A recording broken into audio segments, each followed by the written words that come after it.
We're joined by vaccine communication and acceptance specialist, Dr. Jessica Kaufman in Melbourne. Doctor, good morning to you. Thanks for your time. I didn't know there was such a role. Businesses in New South Wales will be put to the test today, making sure customers are fully vaccinated. Can you explain in your capacity how staff should handle that potential conflict? Well, look, I think that businesses should really approach this in the same way that they've been approaching enforcing other public health measures. So things like making sure that people are wearing masks, making sure that people are checking in. And I think it's important that we make sure that any of the staff that are going to be involved in those discussions are prepared and are able to point to and have the regulations available so that they can keep those discussions low conflict. So what if you say starting to make plans with, your friends, you're booking a restaurant or some sort of outing, and then you realise that someone's not vaccinated in your group? What can you do, or how should we handle that?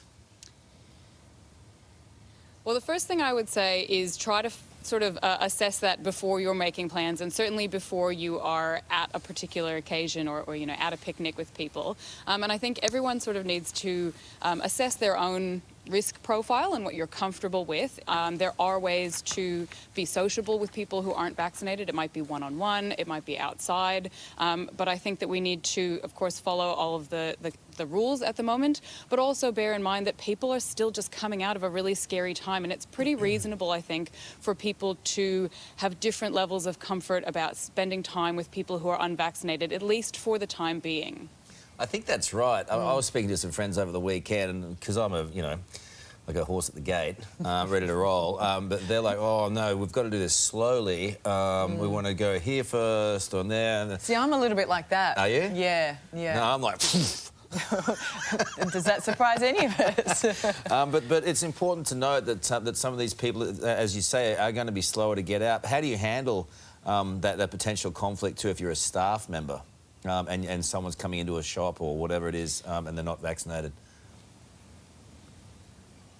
Look, I have to say, I'm not exactly sure the exact processes that you'll have to go through. Ideally, you'll have that system in place as a business that's going to have to enforce that. I mean, I know that these are public health rules, and they're also enforceable by law. So while we don't want to be, escalating things to that level, I do, the police are available to support businesses. It's going to be tricky as we go through this process. We don't have a huge amount of resources out there to support businesses, so it's going to be a bumpy period. And I hope that everyone sort of gives each other a bit of grace. Okay, you're in Melbourne. You're 3 weeks away from seeing the kind of freedoms that we're seeing here in Sydney. How's everyone coping?